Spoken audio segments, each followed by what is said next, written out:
बिस्मिल्लाहिर्रहमानिर्रहीम। अस्सलाम वालेकुम। इस उम्मीद के साथ कि स्टूडेंट आप सब खैरियत से होंगे। इस लेक्चर सीरीज का आज लेक्चर नंबर 3 है, जिसमें हम फर्स्ट ईयर का सिलेबस नया कवर कर रहे हैं। स्टूडेंट, आज के इस लेक्चर में हम एक बहुत इंपॉर्टेंट एग्जांपल कवर करेंगे और वो एग्जांपल है हमारे पास 2.1।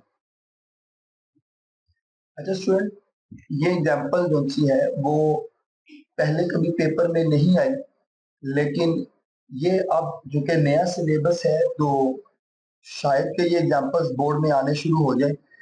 पिछले साल एक एग्जांपल 2.2 थी, वो पहली मर्तबा जो सी है वो बोर्ड में आई थी। तो लिहाजा एग्जांपल्स जो सी है वो आप लाजमी तैयार करेंगे और इसी वजह से ये एग्जांपल का जो सा है वो एक कंप्लीट लेक्चर जो सा है वो मैंने यहाँ पर मुकम्मल तैयार किया है आप लोगों के लिए। तो स्टेटमेंट को देखते हैं। वो कहते हैं फाइंड द एंगल। यहीं से ही हमें हमारा गिवन डाटा मिलना शुरू हो जाता है कि हमने थीटा एंगल फाइंड करना है between two forces of equal magnitude.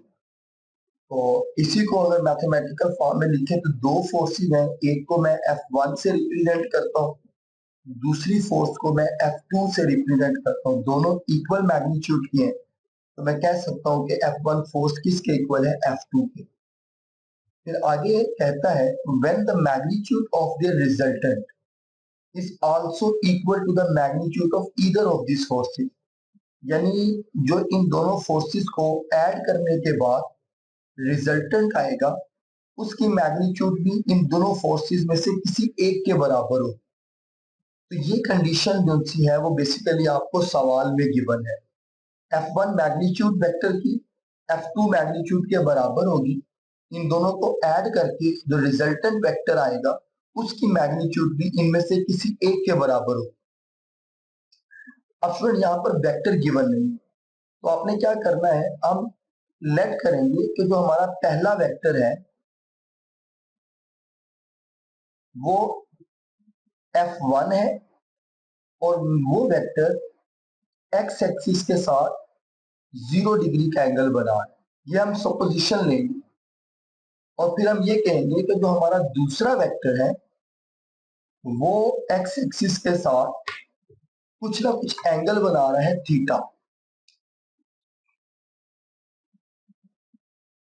Late से वो एंगल कुछ इस तरह से है, तो उसका वाई एक्सिस के साथ कुछ एंगल होगा थीटा। जब हम इन दोनों वेक्टर्स को हेड टू टेल रूल से ऐड करेंगे तो याद रखिएगा पहले वेक्टर की हेड दूसरे वेक्टर की टेल से मिलती है। तो ये वेक्टर कुछ यहाँ पर इस तरह से ड्रॉ होगा, ये वाला।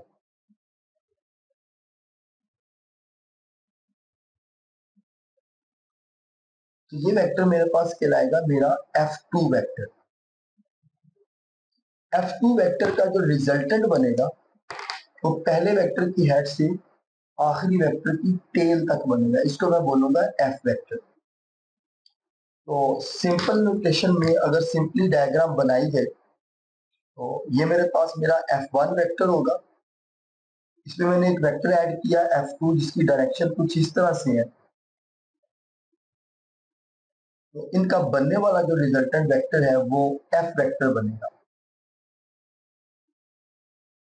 तो एंगल थीटा हमने मालूम करना है कि किस एंगल के ऊपर ये दोनों ऐड किए गए।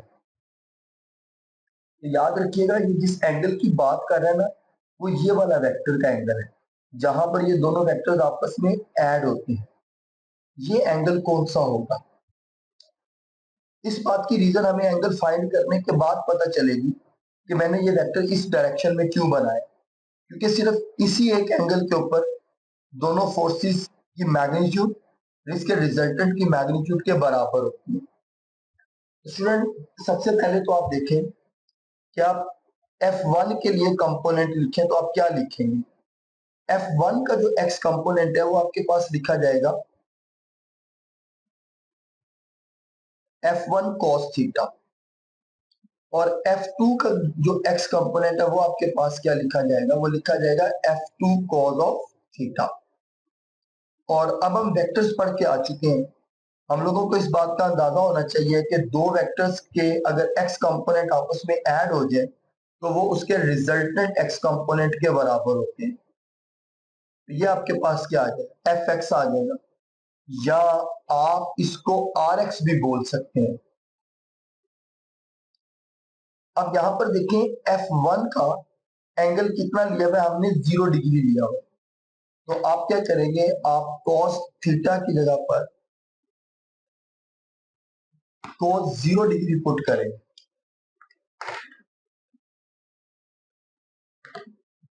और F2 का कुछ ना कुछ एंगल बन रहे जो हम लोगों ने मालूम करना है बेसिकली, वो इस रिजल्टेंट एफ एक्स के बराबर आएगा। cos 0 आपके पास 1 के इक्वल होता है, लिहाजा ये जो फाइनल एफ एक्स कंपोनेंट आपके पास आएगा वो क्या आएगा, F1 plus F2 cos of theta is equal to F x. इसको आप इक्वेशन नंबर 1 का नाम भी दे सकते हैं।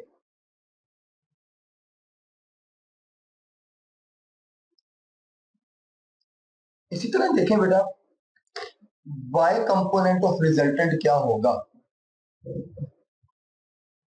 y component of resultant F1 के लिए लिखा जाएगा F1 साइन ऑफ थीटा, और F2 के लिए लिखा जाएगा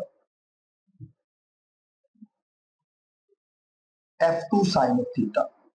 और वेक्टर्स के रूल के मुताबिक इन दोनों को मिलाएं तो हमारे पास रिजल्टेंट कंपोनेंट अलोंग y बनेगा, वो क्या आएगा, Fy आएगा। अब यहां से हम एक दफा फिर ऊपर वाला प्रोसेस रिपीट करेंगे। F1 का y कंपोनेंट भी क्या होगा, 0 डिग्री ही होगा। तो F1 में साइन की जगह पर आप क्या एंगल पुट करेंगे, 0 डिग्री। F2 साइन थीटा आपके पास वैसे ही लिखा जाएगा, ये आपके पास किसके इक्वल आ जाएगा, Fy के इक्वल आ जाएगा। साइन 0 0 के बराबर होता है, F1 से मल्टीप्लाई होगा तो नेट रिजल्ट हो जाएगा 0, और आपके पास क्या बचेगा, F2 sine of theta is equal to F of y. इसको आप नाम दें इक्वेशन नंबर 2 का। अब फिर याद करिएगा रिजल्टेंट वेक्टर्स क्या होते हैं। रिजल्टेंट वेक्टर्स को आपने इस तरह से मालूम किया हुआ है, ये रिजल्टेंट वेक्टर R है, ये x एक्सिस के along resultant vector plus y axis के अलोंग रिजल्टेंट वेक्टर का सम होता है। हम क्योंकि फोर्सेस को पढ़ रहे हैं और हमारा रिजल्टेंट किससे रिप्रेजेंट हो रहा है, F से रिप्रेजेंट हो रहा है, तो हम यहाँ पे लिखेंगे F, आर एक्स की जगह पर क्या आएगा, एफ एक्स आ जाएगा, और आर वाई की जगह पर क्या आएगा, एफ वाई आ जाएगा। जी है, तो ये हमारे पास आ जाएगा हमारा रिजल्टेंट वेक्टर। अब अगर मैं इसकी मैग्नीट्यूड की फॉर्म लिखूं तो वो पाइथागोरस थ्योरम से आप लिखेंगे एफ का स्क्वायर एफ एक्स का स्क्वायर प्लस एफ वाई का स्क्वायर। और पाइथागोरस थ्योरम में आप लोगों ने इसको इस तरह से पढ़ा होगा, F is equal to under root F X का square plus under root F Y का स्क्वायर। अब आप सिंपल क्या करेंगे, इसमें वैल्यूज पुट करेंगे। एफ का स्क्वायर किसके इक्वल आएगा, F1 plus F2 cos theta का स्क्वायर, और Fy की जगह पर क्या आएगा, F2 sin थीटा का स्क्वायर। अच्छा बेटा देखिए, यहां पर अब आप फॉर्मूला अप्लाई करेंगे a प्लस बी का होल स्क्वायर। ये आपके पास क्या आ जाएगा, F1 का स्क्वायर प्लस F2 का square into cos square theta, plus आपके पास आएगा 2F1 2F2 cos of theta plus F2 का square into sine square theta, ये इसका स्केयर यहां पर लिखा जाएगा। अब ये देखें, ये F1 F के बराबर ही लिखा जाएगा, F का स्केयर ही लिखूंगा मैं इसे, क्योंकि हमने कंडीशन पढ़ी हुई है F1 F2 किसके बराबर है, F के बराबर है। ये F2 का स्केयर भी किसके बराबर लिखा जाएगा, F के स्केयर के बराबर लिखा जाएगा। ये F2 भी किसके बराबर होगा, F स्केयर के। तो एक ये वाली टर्म है और एक ये वाली टर्म है, दोनों में से अगर मैं F स्केयर कॉमन ले लूं तो अंदर क्या बचेगा, cos square theta plus sine square theta. ये फॉर्मूले का प्लस वैसे ही नीचे आ जाएगा और ये वाली टर्म आप वैसे ही लिख दें, 2f, F1 की जगह पर भी F आ जाएगा, F2 की जगह पर भी F आ जाएगा और ये आपके पास क्या आ जाएगा, cos ऑफ थीटा आ जाएगा। अब देखिए बेटा, ये F स्केयर वैसे ही नीचे आ जाएगा, ये F स्केयर इधर आके माइनस होगा इस तरह से। बाकी आपके पास क्या बचेगा, F स्केयर। तो बच्चों आपको याद होना चाहिए मैथ की आइडेंटिटी में cos square theta plus sine square theta 1 के बराबर होता है।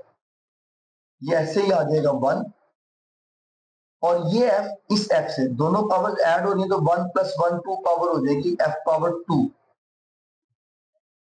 cos of theta. ये क्वेश्चन इस तरह से बन जाएगा। ये आंसर आपके पास आएगा 0। इन दोनों में से F स्केयर कॉमन है तो आपके पास क्या आएगा, 1 प्लस 2 cos ऑफ थीटा। अब देखिए बेटा, इसमें से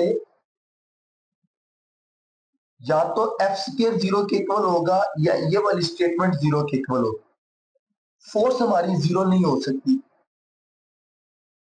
क्योंकि वो कुछ ना कुछ एंगल गिवन है, उसका कुछ रिजल्टेंट कैलकुलेट हो रहा है जैसे डायग्राम में आपको दिखाया गया। तो ये जो पूरा फैक्टर है 1 प्लस 2 cos थीटा, ये 0 के इक्वल आ जाएगा। और जब आपने एंगल निकालना है तो simple theta is equal to cos inverse of 1/2 और ये एंगल किसके इक्वल आएगा, ये आएगा 120 डिग्री के इक्वल।